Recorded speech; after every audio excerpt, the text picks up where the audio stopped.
$94 million in broadband awards from Ohio. California Public Utilities recommends $91 million for last-mile broadband infrastructure projects. Lumos expands into the Bluegrass State, a new offer in the quest for Paramount, and YouTube makes history. Those stories and more on This Week in the Broadband Universe. Hello, everyone, and welcome. I'm Craig Corbin. Broadband Ohio has been authorized to award $94.5 million for broadband access projects across the Buckeye State. This marks the second round of funding in the Ohio Residential Broadband Expansion Grant Program. Projects will cover 23 counties.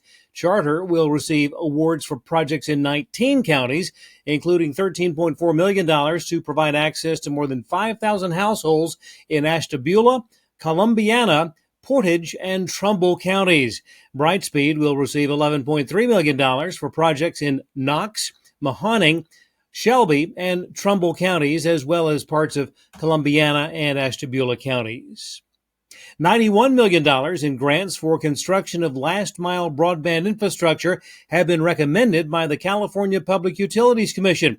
Local provider Hankins Information Technology was recommended for a grant of $10.4 million. SurfNet applied for 3 grants totaling $4.4 million.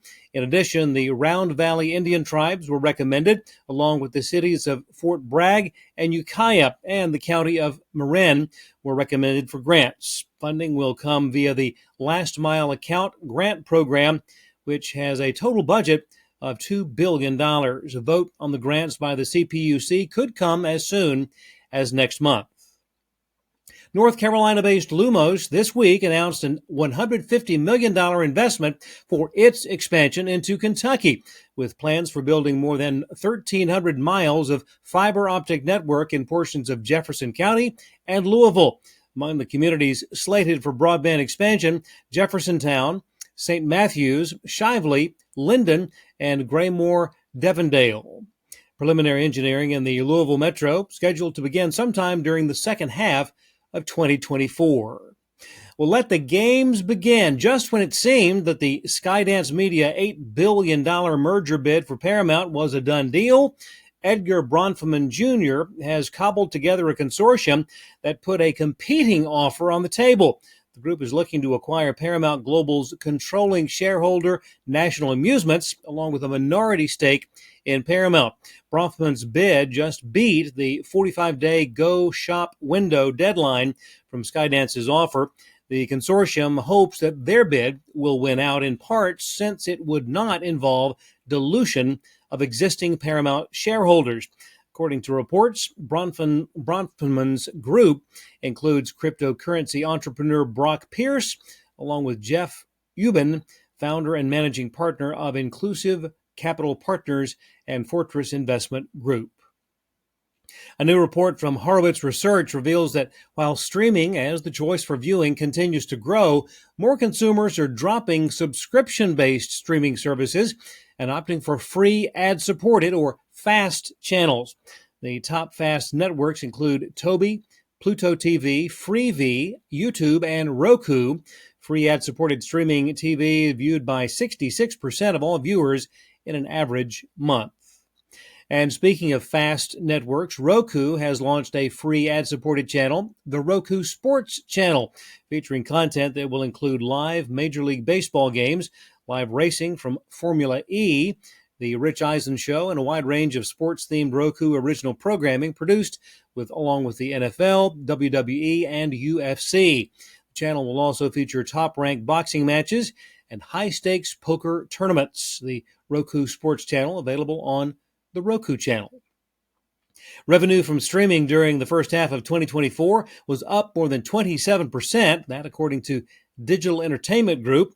Consumers spent just shy of $29 billion on movies and TV shows during that 6-month span. Year over year, that marks a jump of better than 21%. Among the top titles, Anyone But You, Bob Marley, One Love, The Fall Guy, Godzilla x Kong, The New Empire, and The Hunger Games, The Ballad of Songbirds and Snakes. Over-the-top or OTT viewing increased during the first 6 months of 2024 by 40%. That's a new record, according to a new study by Samba TV. linear TV viewing has dropped to pre-pandemic levels. In other news, Major League Baseball has announced a new deal with Televisa Univision. The multi-year agreement includes dedicated coverage of MLB regular season games and a weekly show, MLB en Vivo, with live look-ins, highlights, and recaps of up to 15 games every Tuesday during the regular season. Also included in the deal, exclusive Spanish-language rights to the 2024 American League Division and Championship Series, as well as Game 1 of the World Series, which will be the first time in the U.S. and over-the-air Spanish-language broadcast network has had those rights.